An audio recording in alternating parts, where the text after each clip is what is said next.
คำทำนายหลวงปู่เอี่ยมเมื่อสมเด็จพระพุทธเจ้าหลวงรัชกาลที่5เสด็จประพาสยุโรปจะเกิดราชภัยทั้งหมดนี้เป็นเรื่องที่เล่าลือกันมาตั้งแต่สมัยพระพุทธเจ้าหลวงปู่ย่าตายายได้เล่าสืบทอดกันมาอันมีส่วนหนึ่งที่เกี่ยวพันกับพระบรมรูปทรงม้าที่ลานพระราชวังดุสิตเมื่อครั้งการเสด็จประพาสยุโรปของรัชกาลที่5ซึ่งตอนนั้นบ้านเมืองกรุงสยามนั้นที่เกิดภัยร้ายจากการล่าอาณานิคมของชาติตะวันตกโดยเฉพาะจากฝรั่งเศสและอังกฤษซึ่งขนาบข้างสยามเตรียมขย่ำให้เราตกเป็นอาณานิคมตามประเทศเพื่อนบ้านหนึ่งในวิธีการที่จะแก้ปัญหานี้ของพระพุทธเจ้าหลวงรัชกาลที่5ก็คือพระองค์ได้วางกุศโลบายไว้ว่าสยามต้องเข้าไปเจริญสัมพันธไมตรีกับชาติมหาอำนาจอื่นๆของยุโรปเพื่อขานไม่ให้ฝรั่งเศสและอังกฤษกล้าบุกรุกยึดบ้านเมืองสยามนั่นเองโดยมีเป้าหมายหลักก็คือรัสเซียและเยอรมันในการเดินทางประพาสยุโรปครั้งนั้นต้องเดินทางทางเรือนับแรมเดือนรัชกาลที่5ได้รับคำแนะนำจากพระเจ้าน้องยาเธอกรมหลวงนเรศวรริศให้เสด็จพระราชดำเนินเป็นการส่วนพระองค์เข้านมัสการหลวงปู่เอี่ยมวัดโคนอนเพื่อขอรับคำพยากรณ์ก่อนที่จะเสด็จประพาสยุโรปครั้งที่1เมื่อปีพ.ศ. 2440หลวงปู่เอี่ยมท่านถือเป็นครูบาอาจารย์ที่มีผู้นับถืออย่างสูงวัตถุมงคลของท่านได้รับความนิยมอย่างมากเรียกได้ว่ามีเงินเฉยๆก็ใช่จะครอบครองได้นั่นเป็นผลมาจากเรื่องนี้นั่นเองเมื่อรัชกาลที่5เสด็จถึงวัดโคนอนและก็ได้เข้าพบกับหลวงปู่เอี่ยมซึ่งขณะนั้นเป็นพระประหลัดเอี่ยมที่รูปมาในวันนี้เพื่อจะขอให้ท่านประหลัดได้ช่วยตรวจดูเหตุการณ์ว่าการที่รูปจะเสด็จไปยุโรปเพื่อเจริญสัมพันธไมตรีกับราชสำนักในยุโรปนั้นจักเป็นอย่างไรบ้างด้วยหนทางไกลและอันตรายมีอยู่รอบด้านคำว่ารูปเป็นคำที่พระมหากษัตริย์ในสมัยก่อนใช้แทนพระนามเมื่อมีพระราชดำรัสกับพระสงฆ์มหาบพิตรการเสด็จพระราชดำเนินสู่ยุโรปในครั้งนี้จะต้องประสบภัย2 ครั้งครั้งแรกในทะเลที่วังวนอาตมาจะถวายผ้ายันพิเศษและคาถากำกับให้กับพระองค์ภัยครั้งที่2เกิดจากสัตว์จตุบท4 เท้าที่ฝ่ายตรงข้ามนั้นจะทดลองพระองค์อาตมาจะถวายคาถาพิเศษสำหรับภาวนาเวลาถอนหญ้าให้อัสดรอันดุร้ายนั้นกินและได้คลายพยศหลังจากที่ได้ทรงมีพระราชดำรัสกับพระประหลัดเอี่ยมพอสมควรแก่เวลาแล้วก็ทรงถวายจตุปัจจัยทายทานแด่พระประหลัดเอี่ยมจากนั้นได้เสด็จทอดพระเนตรโดยรอบวัดโคนอนซึ่งตอนนั้นมีผู้จดจำพระพักตร์ของพระบาทสมเด็จพระปิยมหาราชเจ้าได้แม่นยำได้บอกกันออกไปจึงทำให้มีผู้คนมาหมอบเข้าเฝ้ารับเสด็จกันเป็นจำนวนมากพอสมควรครั้นทรงสำราญพระอิริยาบถพอสมควรแล้ว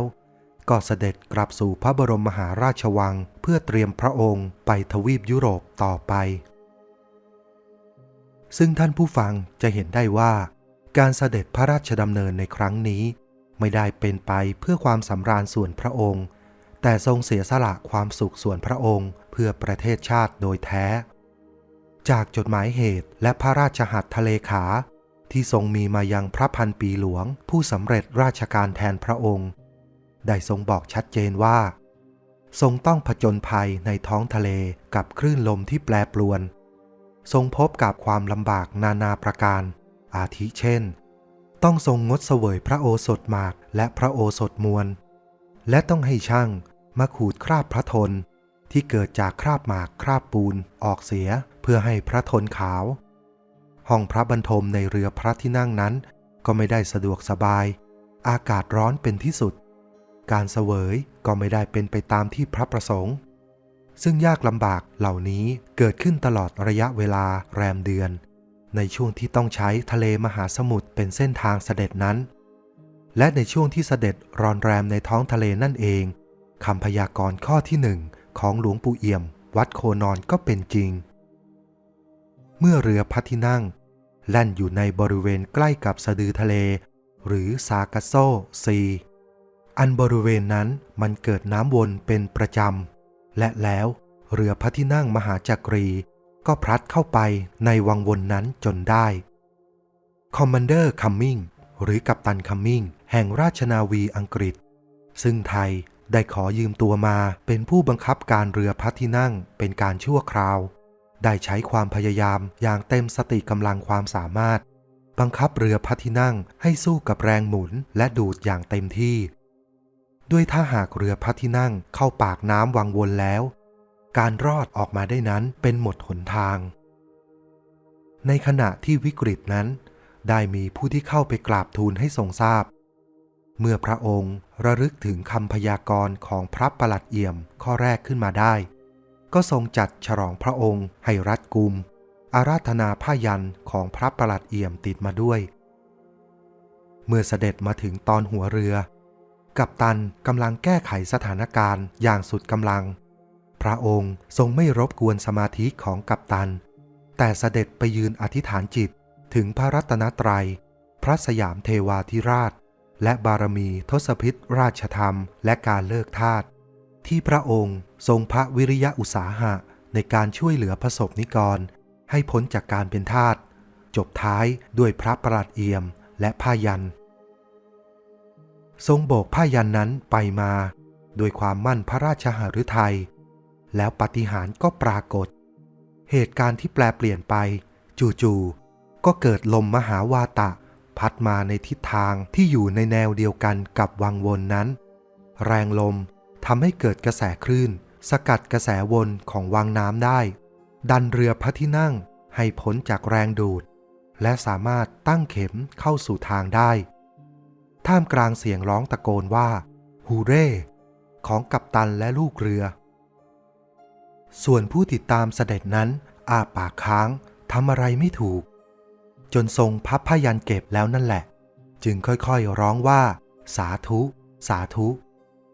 คำพยากรณ์ข้อแรกเป็นที่ประจักษ์แก่พระบาทสมเด็จพระพุทธเจ้าหลวงว่าแม่นยำยิ่งนักคงเหลือแต่คำพยากรณ์ข้อที่2ซึ่งยังมาไม่ถึงแต่ก็ทรงเตรียมพระองค์รับสถานการณ์หากจะเกิดขึ้นเส้นทางเสด็จพระราชดำเนินนั้นมีช่วงที่รอนแรมในมหาสมุทรอินเดียยาวนานถึง15 วัน 15 คืนคือเส้นทางระหว่างเมืองเกาประเทศศรีลังกาไปยังเมืองเอเดนเมืองท่าปากทางเข้าสู่ทะเลแดงของประเทศเยเมนช่วงนี้แหละที่น่าจะเป็นช่วงที่อันตรายที่สุดและลำบากที่สุดเหตุการณ์ตามคำพยากรณ์ข้อที่1ข้างต้นคงเกิดในช่วงเส้นทางนี้คือระหว่างวันที่23 เมษายนถึง6 พฤษภาคมพ.ศ. 2440ขอเน้นย้ำอีกครั้งครับว่าเป็นเรื่องเล่าไม่ได้มีบันทึกไว้ในพระราชหัตถเรขาเมื่อพระองค์เสด็จถึงประเทศฝรั่งเศสประธานาธิบดีเฟริกเฟอร์ได้ถวายการต้อนรับอย่างสมพระเกียรติแม้จะไม่เต็มใจนักก็ตามแต่แรกก็ไม่ได้คิดว่าจะต้อนรับขับสู้อย่างดีแต่จากที่ได้สืบข่าวดูแล้วว่าทุกประเทศที่พระองค์เสด็จผ่านมาก่อนหน้าที่จะเข้าฝรั่งเศสไม่ว่าจะเป็นสวิตเซอร์แลนด์อิตาลีออสเตรียฮังการีรัสเซียเดนมาร์กอังกฤษเบลเยียมและเยอรมันต่างก็ถวายการต้อนรับอย่างสมพระเกียรติโดยเฉพาะรัสเซียพระเจ้าซาร์นิโคลัสทรงยกย่องนับถือเสมือนหนึ่งพระอนุชาร่วมอุทธรของพระองค์เอง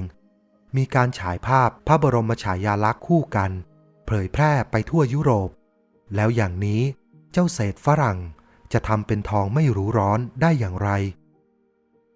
ในช่วงที่ทรงพำนักอยู่ในกรุงปารีสประเทศฝรั่งเศสระหว่างวันที่11 กันยายนถึง17 กันยายนพ.ศ. 2440นี่เองที่พระองค์ได้ประสบกับความแม่นยำในอนาคตดั่งตาเห็นของพระประหลัดเอี่ยมข้อที่2 หากไม่ได้เตรียมการมาหรือเตรียมพระองค์ล่วงหน้าแล้วหวังที่จะต้องเอาพระชนชีพไปทิ้งเสียที่นี่กระมังโบราณว่าไว้ว่าหากไม่เข้าถ้ำเสือแล้วจะได้ลูกเสือได้อย่างไรเป็นบทท้าทายคำพิสูจน์ให้เห็นเด่นชัดตอนที่ล้นเกล้ารัชกาลที่5พระปิยมหาราชเสด็จพระราชดำเนินเหยียบดินแดนของผู้ที่ขึ้นชื่อได้ว่าเป็นศัตรูที่ร้ายกาจหวังจะครอบครองแผ่นดินไทยให้ได้ทั้งหมดแม้จะเป็นบางส่วนแล้วก็ตามก็หาเป็นที่พอใจไม่ในช่วงที่เสด็จพระราชดำเนินเยือนทวีปยุโรปครั้งแรกเมื่อรศ116ตรงกับพศ2440นั้นสยามประเทศของเรายังคงมีกรณีพิพาทต่อกันในเรื่องสิทธิสภาพนอกอาณาเขตกล่าวคือเราต้องยอมให้อังกฤษและฝรั่งเศสตั้งศาลกงสุลของตนในดินแดนของไทยสำหรับตัดสินคดีความต่างๆเมื่อคนของเขาหรือคนใดก็ตามแม้แต่คนไทยที่หัวใสบางคนที่ยอมตนจดทะเบียนเป็นคนในบังคับคล้ายๆกับการโอนสัญชาติแต่ก็ไม่ใช่เพราะยังไม่มีสิทธิ์ที่จะพำนักในประเทศของเขาซึ่งก็มีอยู่จำนวนไม่น้อยเลยเพราะเวลาทำผิดแล้วไม่ต้องขึ้นศาลไทยไม่ใช้กฎหมายไทยตัดสินคนไทยเองก็เถอะหากทำความผิดต่อคนของเขาแล้วต้องขึ้นศาลของเขาและต้องยอมเขาทุกอย่างแม้ศาลไทยจะตัดสินว่าถูกหากเขาเห็นว่าผิดคนผู้นั้นก็ต้องถูกลงอาญาซึ่งเป็นหนามยอกอกของคนไทยในสมัยนั้นมากที่ต้องยอมให้คนต่างชาติต่างแดนมากดหัวเรามาเอาเปรียบเราเป็นการยั่วยุให้เราหมดความอดทนหากก่อสงครามก็มีหวังสูญเสียเอกราชของชาติเป็นแน่นอนกรณีพระยอดเมืองขวางแขวงเมืองคำเกิดคำม่วนวีรบุรุษชาติไทยที่รักผืนแผ่นดินไทยรักในองค์พระมหากษัตริย์ไทยได้ดับความอหังการของพวกทหารฝรั่งเศสที่บุกรุกอธิปไตยของไทยที่เมืองขวางจนต้องถูกจำคุกเสียหลายปีแม้ศาลไทยจะให้ปล่อยตัวเพราะเป็นการทำตามหน้าที่แต่ศาลกงสุลของฝรั่งเศสในไทยตัดสินให้จำคุกท่านก็ต้องติดคุกเพื่อชาติเรื่องนี้คนไทยทั้งแผ่นดินในขณะนั้นแค้นจนแทบจะกระอักเลือดออกมาเลยทีเดียวเกือบจะทำสงครามกันอยู่รอมร่อแล้วดีแต่องค์พระปิยมหาราชเจ้าท่านทรงดำเนินวิเทโสบายด้านต่างประเทศด้วยการเจริญสัมพันธไมตรีกับประเทศต่างๆในยุโรปเสียก่อนแล้วพระองค์ก็ทรงทำสำเร็จเสียด้วยผู้ที่แค้นแทบจะกระอักเลือดแทนก็คงจะเป็นเจ้าเศรษฐฝรั่งนั่นเองซึ่งมันรอจังหวะและโอกาสที่จะล้างแค้นเหมือนกันมันคิดว่าหากไม่มีรัชกาลรัชกาลที่5เสียพระองค์หนึ่งสยามประเทศเราก็เปรียบเสมือนมังกรที่ไร้หัวทีนี้คงมีโอกาสมากขึ้นหากจะฮุบประเทศชาติของเราไว้ในกำมือและแล้วแผนการอันแยบยลก็อุบัติขึ้นเมื่อพระองค์เสด็จเยือนประเทศฝรั่งเศสแม้เขาจะต้อนรับพระองค์อย่างสมเกียรติก็ตามแต่นั่นก็เป็นเพียงฉากหน้าเท่านั้นหลังฉากน่ะหรือได้กำหนดขึ้นเพื่อต้อนรับพระองค์ไว้เรียบร้อยแล้วในสนามแข่งม้าชานกรุงปารีสนั่นเองเมื่อพระองค์ได้รับคำทูลเชิญให้เสด็จทอดพระเนตรการแข่งม้านัดสำคัญนัดหนึ่งซึ่งมีขุนนางข้าราชการพระบรมวงศานุวงศ์ฝรั่งเศสมาชมกันมากพวกมันได้นำเอาม้าที่ดุร้ายและพยศอย่างร้ายกาจมาถวายให้ทรงประทับโดยถือโอกาสขณะที่อยู่ท่ามกลางสมาคมแม้รู้ว่าม้านั้นจะดุร้ายพระปิยมหาราชเจ้าก็จะไม่ทรงหลีกหนีด้วยขัตติยมานะที่ทรงมีอยู่ในฐานะผู้นำประเทศหากทรงพลาดพลั้งนั่นคืออุบัติเหตุใครก็จะเอาผิดหรือต่อว่าเจ้าเศรษฐฝรั่งไม่ได้ม้าตัวนั้นเล่าลือกันว่าเคยโขกกัดผู้เลี้ยงดูและผู้ที่หารขึ้นไปขี่ตายมาหลายคนแล้วจะเอาไปไหนก็ต้องมีคนจูงด้วยเชือกล่ามเท้าทั้ง4ไว้เพื่อป้องกันการพยศและขบกัดผู้คนในว่าเป็นม้าของเจ้าชายแห่งฝรั่งเศสพระองค์หนึ่งซึ่งถูกนำเข้ามาในสนามทุกคนก็ส่งเสียงร้องด้วยความตกใจและหวาดกลัวตัวแทนรัฐบาลฝรั่งเศสเริ่มวางหลุมพราง โดยกราบบังคมทูลว่าไม่ทราบกล่าวว่าเมื่ออยู่ในสยามประเทศเคยทรงม้าหรือไม่พระเจ้าค่ะสมเด็จพระพุทธเจ้าหลวงทรงตอบว่าแน่นอนข้าพเจ้าเคยทรงอยู่เป็นประจำเพราะในสยามประเทศก็มีม้าพันธุ์ดีอยู่มากโอ้วิเศษขออัญเชิญพระองค์ทรงเสด็จขึ้นทรงม้าตัวที่กำลังถูกจูงเข้ามานี้ให้ประจักษ์แก่สายตาของผู้คนในสนามม้านี้ด้วยเถิดพระเจ้าค่ะตัวแทนรัฐบาลฝรั่งเศสกราบทูลด้วยความกระหึ่มใจสมเด็จพระพุทธเจ้าหลวงทรงตรัสว่าแน่นอนข้าพเจ้าจะแสดงให้ท่านทั้งหลายได้ดูว่ากษัตริย์แห่งสยามประเทศนั้นไม่เคยหวาดหวั่นกลัวแม้แต่อัสดรที่พยศดุร้ายหรือผู้คุกคามที่มีอาวุธพร้อมสับจบพระราชดำรัสก็ทรงลุกขึ้นเปิดพระมาลาขึ้นและได้รับการปรบมืออันกึกก้องสนามม้าแห่งนั้นแล้วเสด็จพระราชดำเนินลงจากอัฐจันทร์สู่ลู่ด้านล่างซึ่งขณะนั้นม้ายืนส่งเสียงร้องและกระทืบกีบเท้าตะกุยจนหญ้าขาดกระจุยกระจายคำพยากรณ์ของพระประหลัดเอี่ยมยังกึกก้องอยู่ในพระกันทรงก้มพระวรกายลงใช้พระหัตถ์ขวารวบยอดหญ้าแล้วดึงขึ้นมาหนึ่งกำมือทรงตั้งจิตอธิษฐานถึงพระรัตนตรัยพระสยามเทวาธิราชและพระประหลัดเอี่ยมเจริญภาวนาคาถาอิติปิโสเรือนเตี้ยที่พระประหลัดเอี่ยมถวาย3จบทรงเป่าลมจากพระโอษฐ์ลงไปบนหญ้ากำนั้นแล้วแผ่เมตตาซ้ำยื่นส่งไปที่ปากของม้าเจ้าสัตว์สีเท้าผู้ดุร้ายสะบัดแผงคอไปมาส่งเสียงดังลั่นก่อนจะอ้าปากงับเอาหญ้าในพระหัตถ์ไปเคี้ยวกินแล้วก็กลืนลงไปผู้แทนรัฐบาลฝรั่งเศสโบกผ้าเช็ดหน้าเพื่อเป็นสัญญาณให้แก้เชือกที่ตรึงเท้าม้าออกไปให้พ้นทั้ง4เท้าบัดนี้เจ้าสัตว์ร้ายพ้นจากการพันธนาการและบรรดาผู้ที่จูงมันมานั้นก็พระหนีไปเพราะเกรงกลัวในความดุร้ายของมันพระปิยมหาราชเจ้าทรงทอดสายพระเนตรจับจ้องอยู่ที่ในตาของม้านั้นก็เห็นว่า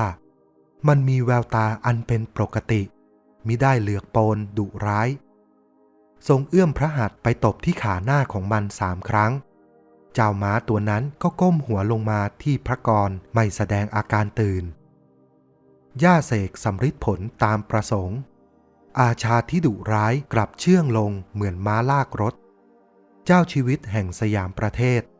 ยกพระบาทขึ้นเหยียบโขนข้างหนึ่งแล้วหยัดพระวรกายขึ้นประทับบนอานม้าอย่างสง่างามไร้อาการต่อต้านของม้าที่เคยดุร้ายเสียงของคนบนอัฐจันทร์ส่งเสียงร้องตะโกนขึ้นเป็นเสียงเดียวกันว่า Bravo Bravo อันหมายถึงว่าวิเศษที่สุดเก่งที่สุดยอดเยี่ยมที่สุดสมเด็จพระพุทธเจ้าหลวงทรงกระตุ้นม้าให้ออกเดินเหาะย่างไปรอบๆสนามผ่านอัฐจันทร์ที่มีผู้คนคอยชมเปิดพระมาลารับเสียงตะโกนเฉลิมพระเกียรติบางคนก็โยนหมวกโดยมีดอกกุหลาบลงมาเกลื่อนสนามตลอดระยะทางที่ทรงเหาะย่างม้าผ่านไปจนครบรอบจึงเสด็จลงจากหลังม้ากลับขึ้นไปประทับบนพระที่นั่งตามเดิม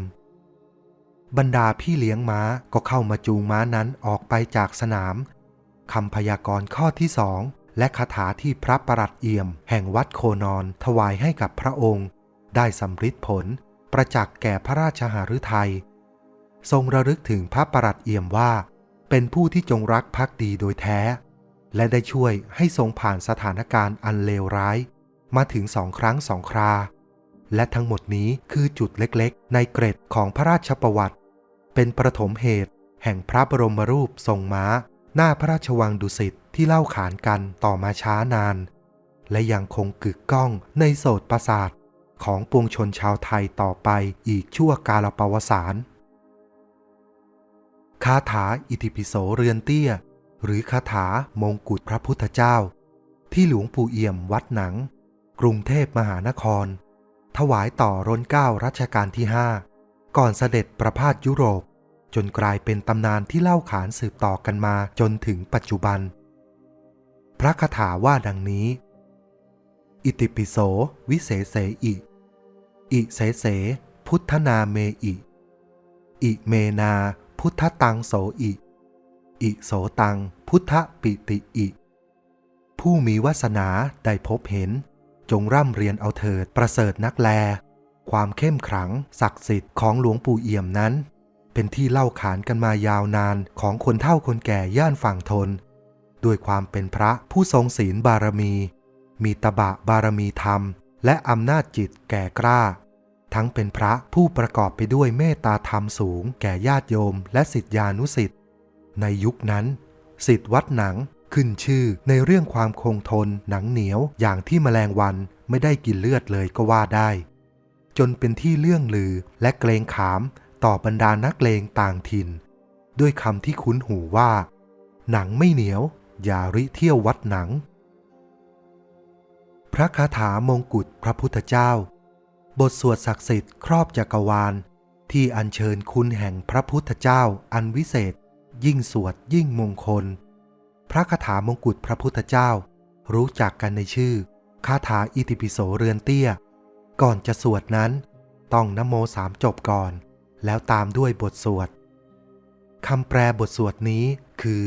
ขออัญเชิญคุณแห่งพระพุทธเจ้าอันวิเศษคุณแห่งกระแสพระนิพพานอันประเสริฐ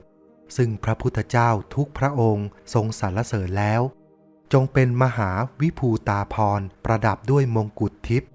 และเครื่องทรงแห่งพระเจ้ามหาจักรพรรดิครอบคลุมข้าพเจ้าตลอดกาลทุกเมื่อเทินพระคาถามงกุฎพระพุทธเจ้าเป็นคาถาที่สืบเนื่องมาจากพระพุทธศาสนามีพุทธคุณดีครบถ้วนทุกด้านสามารถนำไปใช้ในทางกุศลได้ทุกๆเรื่องเรียกได้ว่าเป็นพระคาถาที่มีความศักดิ์สิทธิ์ครอบจักรวาลทั้งช่วยให้แคล้วคลาดปลอดภัยป้องกันพยันตรายต่างๆอุบัติเหตุเปลี่ยนจากหนักให้เป็นเบาจากร้ายให้กลายเป็นดีปกป้องสิ่งไม่ดีชั่วร้ายขับไล่เสนียดจันไรอาถรรพ์ต่างๆแก้เคล็ดปีชงเบญจเพสและราหูยังช่วยเสริมดวงชะตาช่วยให้มีความเป็นเลิศทางด้านเมตตามหานิยมมหาเสน่ห์เป็นที่รักแก่มนุษย์และเหล่าเทพเทวดาทั้งหลายช่วยให้การติดต่อเจรจาราบรื่นการงานคล่องตัวไร้อุปสรรคเรียกทรัพย์ให้ไหลมาเทมา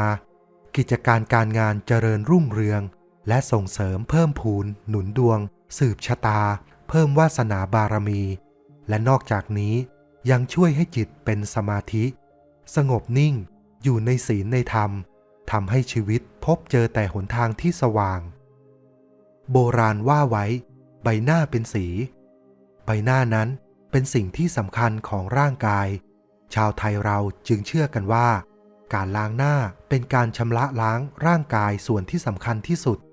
บทสวดมนต์ที่เหมาะอย่างยิ่งสำหรับสวดขณะทำความสะอาดใบหน้า